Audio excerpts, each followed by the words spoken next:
So ఏ సభకి వెళ్ళినా నువ్వు రెగ్యులర్గా కనపడతా ఉన్నావు, ఎందుకు ఇంత పిచ్చి పార్టీ అంటే? నాకు అన్నగారు 10 మందికి అన్నం పెట్టిన నాయకుడు ఎన్టీ రామారావు ఆ రోజుల్లో. ఈ రోజున చంద్రబాబు నాయుడు గారు 10 మంది కావాలి 10 మందికి భోజనం పెట్టిన నాయకుడు చంద్రబాబు నాయుడు.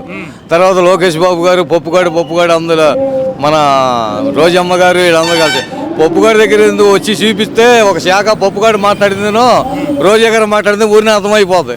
నారా చంద్రబాబు నాయుడు గారు ఏ మనిషిలా ఏందమ్మా నీ బాధ ఏంటని అడిగే నాయకుడే కానీ ఈ ఎమ్మెల్యేలు ఎంపీలు జగన్మోహన్ రెడ్డి దగ్గరికి వెళ్ళే దమ్ము లేదు.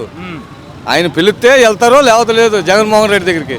ఇవాళ కాకపోతే రేపైనా సైకో పోవాలి సైకిల్ రావాలని ప్రజలందరూ కోరుకుంటున్నారండి. మాది చీరాల ప్రకాశం జిల్లా. అన్నగారు పార్టీ పెట్టిన కానీ ఇదే రకంగా తిరుగుతూనే ఉంటాం. మామూలుగా అయినా కానీ చంద్రబాబు నాయుడు గారు అయినా కానీ చంద్రబాబు నాయుడు గారు కొడుకైనా అల్లుడైనా ఒక నారా చంద్రబాబు నాయుడు గారు బాగానే వెళ్తున్నాడు. మొన్న జైల్లో వేసారని మేము బాధపడ్డాం, బాధలేదు ప్రజలందరికీ, అంతా ఉత్సాహంతో మేము ఉన్నాం. చంద్రబాబు నాయుడు గారు మీరు అన్నం పెట్టిన నాయకుడు చంద్రబాబు నాయుడు గారు.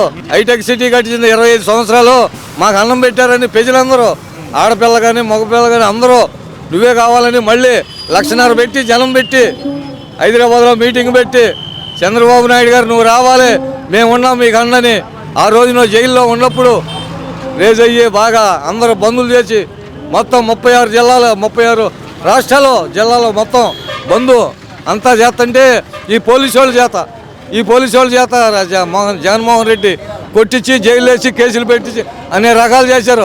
అయినా కానీ దడిచే నాయకుడు కాదు చంద్రబాబు నాయుడు. దడవడు జగన్మోహన్ రెడ్డి దొరుకుతాడు. ఎందుకు దొరుకుతాడంటే మోళీ దగ్గరికి వెళ్ళి దొడ్డి వాకిలు వెళ్తాడు. మెయిన్ వాకిలు వెళ్ళలేదు అమ్మసాలతో, మెయిన్ వాకిలు వెళ్ళలేదు ఒక నారా చంద్రబాబు నాయుడు ఒక లోకేష్ బాబే తప్ప వీళ్ళ వల్ల కాదు. వీళ్ళు వెళ్ళలేరు.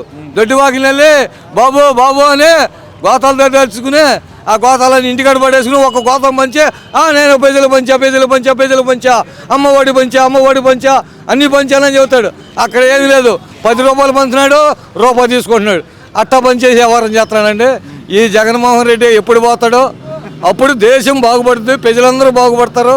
ఏళ్ళకి అన్న క్యాంటీన్ అండి, ఎవరైనా ఒక ముద్దండి అన్నం ఎన్ని కోట్లున్నా ముద్దండి తినేది, ఆ ముద్ద కూడా లేకుండా చేశాడండి మన జగన్మోహన్ రెడ్డి గారు. చాలా మంచోడండి. వైఎస్ రాజశేఖర రెడ్డి గారు మరి ఆయన అంత ఉన్నా కానీ ఆయన ఇంత లేదు.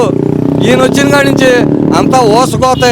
ఇప్పుడు అన్నగారు వర్ధంతి ఇప్పుడు తెలుగుదేశం నాయకులకి ఆయన రామారావు గారి దగ్గరికి వెళ్ళిన వాళ్ళు అర్పించవచ్చు, వైసీపీ వాళ్ళు అర్పించవచ్చు. కానీ ఇక్కడ గుడివాడలో మనం చూస్తే టీడీపీ వాళ్ళు రాకూడదు అంటూ గుడివాడ నాని గారు చాలా మంచోడండి.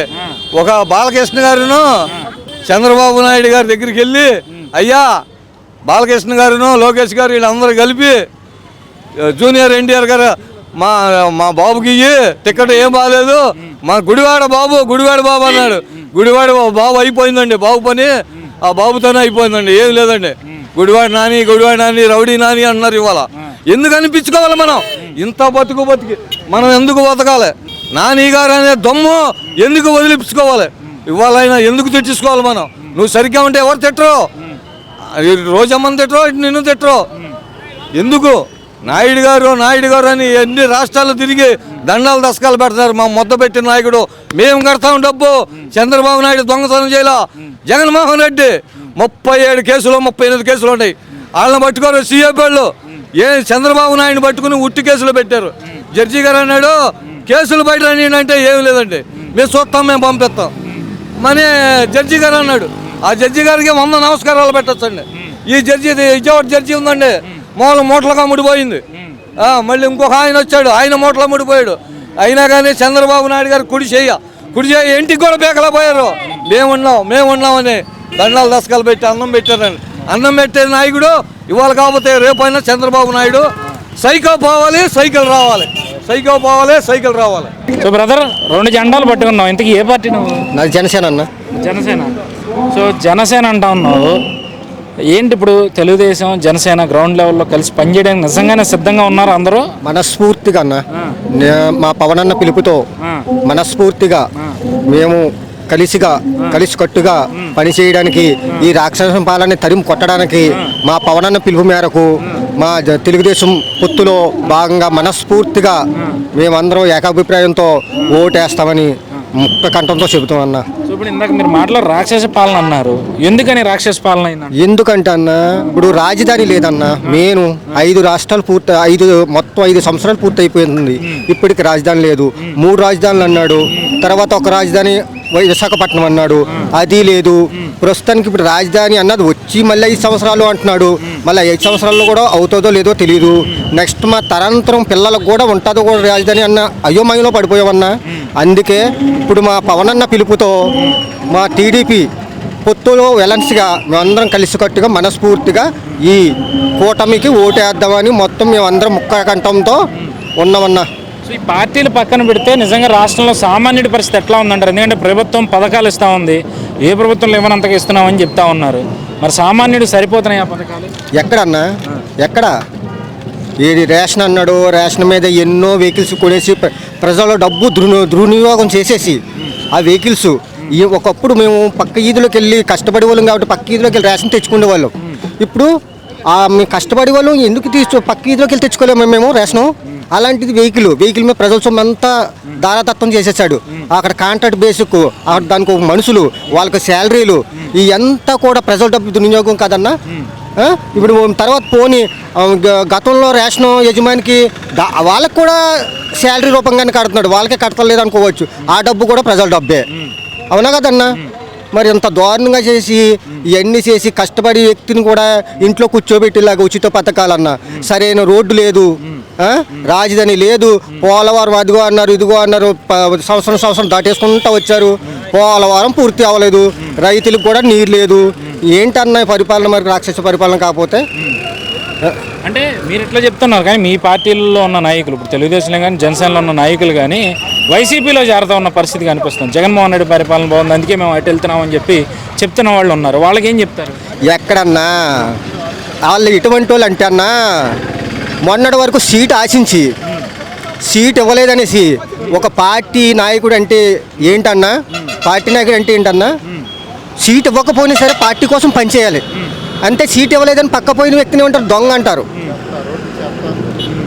దొంగ అంటారు. అదే పార్టీ సీటు ఇచ్చినా ఇవ్వకపోయినా కష్టపడి పనిచేస్తే ఈ రోజు కాకపోయినా రేపు అయినా మీరు ప్రజల కోసం వస్తాం, ప్రజల కోసం మీరు ఉండాలి. కానీ పార్టీ సీట్ ఇవ్వలేదని గోడ దూకడం ఏంటన్నా ఇది? మరీ దారుణంగా. మీరు ప్రజల కోసం సేవ చేసే వాళ్ళు అయితే ఉండండి పార్టీలో, ఇవాళ కాకుండా రేపు ఉన్నా మీరు అనుకున్న ఫలితం లభిస్తుంది. అంతేగాని ప్రజల కోసం అంటారు, వస్తారు, ఈ పార్టీ సీట్ ఇవ్వకపోతే ఇంకో పార్టీలో దూకుతారు. ఇది కరెక్ట్ కాదన్న నేను చెప్పింది అయితే మట్టుకి. సో మరి ఏంటి, ఎలా ఉంటుంది ఈసారి ఎలక్షన్లో పరిస్థితి? ఎవరికి వాళ్ళు గెలుపులు మావే అంటా ఉన్నారు. తెలుగుదేశం జనసేన పొత్తులో వస్తూ ఉన్నాయి, మేము సింగిల్గా వస్తా ఉన్నాం, 175కి 175 మేమే గెలుస్తామని వైఎస్ఆర్సీపీ చెప్తాం. నేను ముక్కకండం ఇక్కడ నుండి చెప్తున్నానన్న, ఇదే గుడివాడ నుంచి చెప్తున్నానన్న. ఈసారి 160కి తగ్గకుండా తెలుగుదేశం జనసేన పొత్తులో కన్ఫర్మ్ అన్న. 160 పైనే తప్ప కింద ఉండవన్న, కన్ఫర్మ్గా అన్న. ఈ రాక్షసన పాలన మట్టుకి 17 కానీ 15 కానీ అన్న. ఇటు 0 తీసేసి 150కి 0 తీసేసి అన్న 15 అన్న. గుడివాడ నియోజకవర్గం పరిస్థితి ఏంటి? గుడివాడ నియోజకవర్గం అన్న పరిస్థితి చూస్తున్నాను కదన్నా. మీరు వచ్చే రోడ్లు చూస్తున్నారు, మీరు ఆ బస్ స్టాండ్ చూస్తున్నారు. నేను ఇక్కడ కాకపోయినా నాది ఇది ఈ నియోజకవర్గం కాకపోయినా తెలుసా చూస్తున్నాను. నేను ఇక్కడికి వచ్చి ఇక్కడ మొత్తం చాలా మంది ప్రజలు ఎలాగ ఉంటున్నారు, ఏంటి ఆ కాంప్లెక్స్ పరిస్థితి ఏంటి, వర్షాకాలం వస్తే అది ఎలా ఉంటుంది నేను మీడియాలోనే చూస్తున్నాను.